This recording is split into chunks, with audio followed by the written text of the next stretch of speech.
ప్రస్తుతం అయితే మనం ములుగు జిల్లాలో ఉన్నాం. ములుగు జిల్లాకి సంబంధించి ఏదైతే 2 లక్షల రుణమాఫీ చేయాలంటూ కూడా ఇక్కడ చెప్తున్న పరిస్థితి కూడా ఇక్కడ నెలకొంది.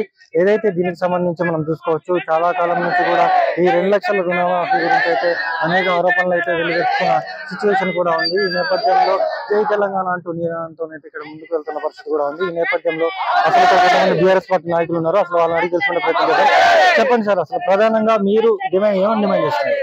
అంటే కాంగ్రెస్ ప్రభుత్వం ఎన్నికల హామీలో భాగంగా రైతులకు 2 లక్షల రుణమాఫీ చేస్తానని హామీ ఇచ్చారు. కానీ ఇప్పటి వరకు 2 లక్షల రుణమాఫీ చేయలేదు. విడతల వారీగా చేస్తామని కలవలి మాటలు చెప్పి ఏదో కొద్దిమందికి మాత్రమే చేయడం జరిగింది. మరి ఎన్నికల్లో ఇచ్చిన హామీల ప్రకారం 2 లక్షల రూపాయలు ఒకే విడతలో అందరికీ చేయాల్సిన బాధ్యత కాంగ్రెస్ ప్రభుత్వానికి ఎంతైనా ఉంది. మరి రేవంత్ రెడ్డి గారు ఎన్నికల్లో ఎన్నో కలవలి మాటలు చెప్పారు, అవన్నీ కూడా చేయాలి. అయితే రైతు రుణమాఫీ ఇవ్వడంలో, రుణమాఫీని మాఫీ చేయడంలో మళ్ళీ నిబంధనలు కూడా వర్తింపజేస్తున్నారు. రేషన్ కార్డు అంటున్నారు, ఎంప్లాయీస్ అంటున్నారు. గతంలో మరి తెలంగాణ ప్రభుత్వం ఎటువంటి నిబంధనలు లేకుండా చేయడం జరిగింది. అదే విధంగా ఎన్నికల హామీని నెరవేర్చుకోవాల్సినటువంటి బాధ్యత కాంగ్రెస్ ప్రభుత్వానికి ఎంతైనా ఉంది. మరి రేవంత్ రెడ్డి గారు ఎన్నో మాటలు ఎన్నికల సందర్భంలో చెప్పి, మాయమాటలు చెప్పి ఈ రోజు అధికారాన్ని చేజిక్కడం జరిగింది. అయితే అలాంటి వ్యక్తి మరి ఒకే విడతలో 2 లక్షల రుణమాఫీ చేయాలి, విడతల వారీగా అని ప్రజల్ని మోసం చేసి, అసలే రైతులు పంటలు పండక అతివృష్టి అనావృష్టితో ఎన్నో ఇబ్బందులలో ఉండి కష్టకాలంలో ఉన్నారు. అలాంటి కష్టాల్లో ఉన్నటువంటి రైతులకు వాళ్ళని హక్కును చేర్చుకొని 2 లక్షల రుణమాఫీ చేర్చి వాళ్ళ కుటుంబాలకు బాసరగా నిలవాల్సినటువంటి ముఖ్యమంత్రి గారు ఈ రోజు ఇట్లా విస్మరిస్తున్నారు. కాబట్టి వారు వెంటనే స్పందించి రైతులందరికీ రుణమాఫీ చేయాలి, ఎటువంటి నిబంధనలు వర్తింపజేయకుండా చేయాలి అని బీఆర్ఎస్ పార్టీ పక్షాన మేము డిమాండ్ చేస్తున్నాము. అవసరమైతే ఆందోళనకు దిగుతాము. కాబట్టి ప్రభుత్వం వెంటనే స్పందించి దిగివచ్చి తక్షణమే 2 లక్షల రుణమాఫీ చేయాలని మేము మా బీఆర్ఎస్ పార్టీ పక్షాన డిమాండ్ చేస్తున్నాం. జై తెలంగాణ. మండల అధ్యక్షులు కూడా ఉన్నారు, ఆయన అడిగి తెలుసుకున్న ప్రయత్నం చేద్దాం. చెప్పండి, అసలు ప్రధానంగా మీరు ఏమని డిమాండ్ చేస్తున్నారు ప్రభుత్వం? ఏదైతే కాంగ్రెస్ పార్టీ గత ఎన్నికల సమయంలో రైతులకి డిసెంబర్ 9వ తారీఖున మీరు వెళ్ళిపోండి, ఎంతైతే 2 లక్షల రూపాయలు హామీ చేస్తామని మాటిచ్చి రైతులందరినీ రాష్ట్రంలో ఎన్నికల ముందు రేవంత్ రెడ్డి ముఖ్యమంత్రి గారు ఏదైతే ఉన్నాడో ఆయన రెచ్చగొట్టి రైతులందరినీ బ్యాంకులోకి వెళ్లి లోన్ తీసుకోమని 40,000 కోట్ల రూపాయలు ఈ రోజు రుణమాఫీ చేస్తామని ఫస్ట్ ఎన్నికల్లో ఇచ్చిన హామీ అది. ఆ తర్వాత డిసెంబర్ 9న మరి ఆయన ప్రమాణ స్వీకారం చేసిన తర్వాత ఆయన చెప్పిన మాట ఏంటంటే, కేబినెట్ లో కూర్చొని 40,000 కోట్లు కాదు, దాదాపుగా 31,000 కోట్లు ఇస్తామని చెప్పి మాట ఇచ్చాడు. ఆ 31,000 కోట్లు కూడా మరి డిసెంబర్ 9వ తారీఖునే ఒకే విడతలో 2 లక్షల రూపాయల నుంచి 2 లక్షల రూపాయల ఏదైతే రుణాలు తీసుకున్నారో దాదాపు 40 లక్షల మంది, ఆ 40 లక్షల మందికి రుణమాఫీ చేస్తానని ఇచ్చాడు. మాట తప్పి మరి డిసెంబర్ 9 పోయింది, అట్లే ఆగస్టు 15 కల్లా పూర్తి చేస్తానని చెప్పాడు. ఆ మాటలు ఈ రోజు రాష్ట్రంలో దాదాపుగా ఆయన ఇచ్చింది 40%, దాదాపుగా ఎంతమంది అంటే 18 లక్షల మందికి రుణమాఫీ చేశాడు. అది కూడా కాలంలో మంత్రి అంటాడు, శాఖ మంత్రి అంటాడు కదా, దాదాపుగా రైతులందరికీ 12,000 కోట్ల రూపాయలు ఇవాళ రుణమాఫీ చేయాల్సింది చేస్తామంటాడు. అట్లనే మరి ఏదైతే ఉన్నాడో మరి ఆయన ఇరిగేషన్ శాఖ మంత్రి ఉత్తమ్ కుమార్ రెడ్డి గారు అంటారు కదా, దాదాపు రుణమాఫీ మొత్తం అయిపోయింది అన్నాడు. మరి ఉప ముఖ్యమంత్రి గారు అంటాడు కదా, బట్టి గారు 7,500 కోట్ల రూపాయలు ఇచ్చాము, ఇంకా చేయాల్సింది అంటాడు. ముఖ్యమంత్రి గారు అంటాడు కదా, టోటల్ గా రైతులందరికీ అయిపోయింది, అసలు ఏం లేదు, రైతులు మొత్తం పండుగ చేసుకుంటాం అంటాడు. మరి దాదాపుగా రాష్ట్రంలో 42 లక్షల మంది ఉంటే 18 లక్షల మందికి రుణమాఫీ జరిగింది. ఆ 18 లక్షల మందిలో కూడా చాలా మందికి ఆ రోజు మాటిచ్చింది ఏంటంటే, ఎటువంటి ఆటంకాలు లేకుండా ఏ రైతుల ఇంట్లో ఎంతమంది రుణం తీసుకున్నా కూడా అందరికి రుణమాఫీ చేస్తానన్నాడు.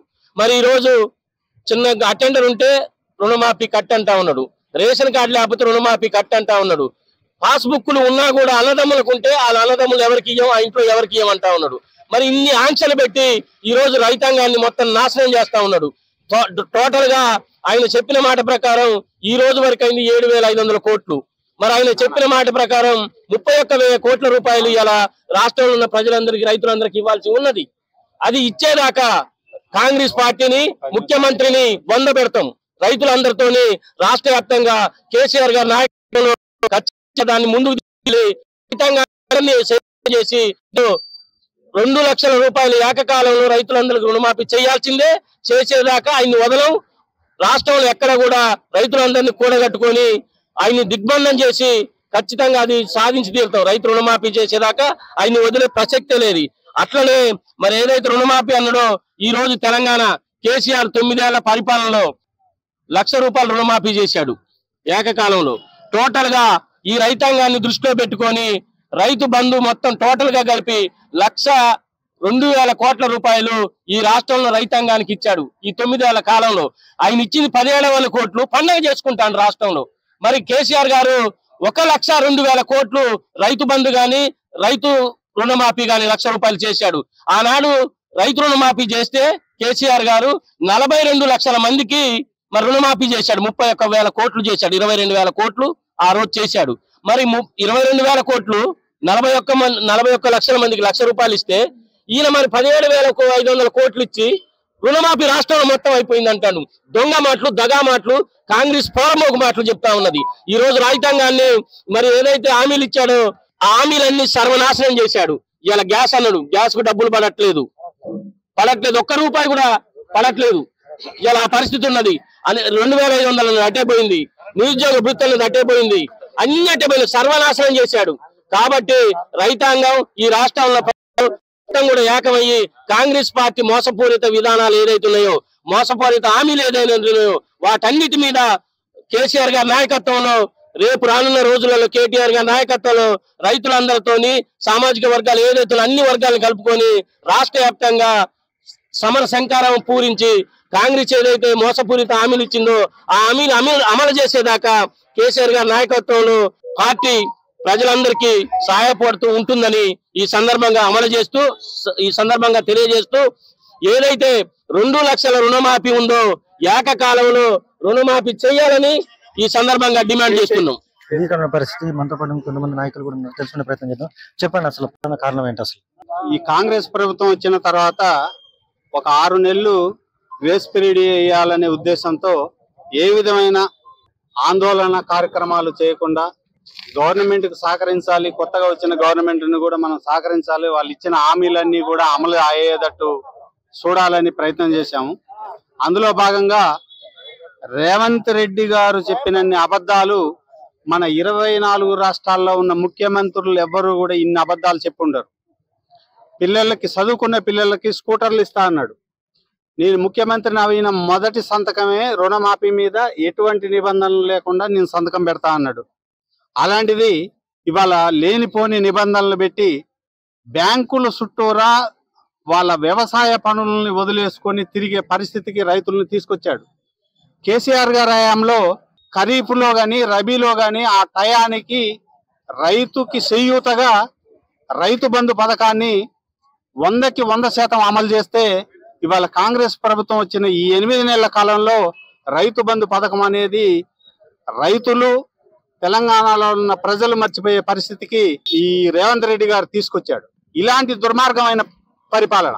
ఉచిత కరెంటు అన్నాడు. కేసీఆర్ గారి పరిపాలనలో కన్నురెప్ప వేసినంత టైంలో కూడా కరెంటు పోకుండా చూసే బాధ్యత నాది అని ఆ రోజు 10 సంవత్సరాల కాలంలో కేసీఆర్ గారు ఏ ఒక్క క్షణం కూడా ఏ పల్లెకి గాని ఏ గ్రామానికి గాని కరెంటు పోకుండా చూసేవాడు. ఇవాళ రేవంత్ రెడ్డి గారు వచ్చినాక ఇన్వర్టర్ లేని ఇల్లు లేదు, కరెంటు ఉండే సందర్భం లేదు, ఉచిత కరెంటు ఇస్తానన్నా ఉచిత కరెంట్ లేదు, అసలు కరెంటే లేదు. ఇలాంటి కళ్ళబొల్లి కథలు చెప్పిన రేవంత్ రెడ్డి గారికి గుణపాఠం చెప్పే సందర్భం ఇంకా మొదలైంది. మా మాజీ ముఖ్యమంత్రి గారు ఎవరైతే మా కేసీఆర్ గారు, మా పార్టీ అధ్యక్షుడు పిలుపు మేరకి మీ నుంచి ప్రజలకు ఉపయోగపడే కార్యక్రమాలు రేవంత్ రెడ్డి గారు కాంగ్రెస్ ప్రభుత్వం ఇచ్చిన హామీలు అమలు అయ్యే వరకు ఇలాంటి రాస్తా రోకోలు తప్పనిసరిగా చేసి రైతులకు మంచి చేసే విధంగా మా పార్టీ తరఫున మేము పనిచేస్తామని తెలియజేస్తున్నాం. ఇదే మా నినాదం. ఇది కొన్ని పరిస్థితి. ఏదైతే ప్రధానంగా చూసుకుంటే మాత్రం అమలు చేశారు. డిమాండ్ చేస్తున్న పరిస్థితి. ఇది కొన్ని పరిస్థితి.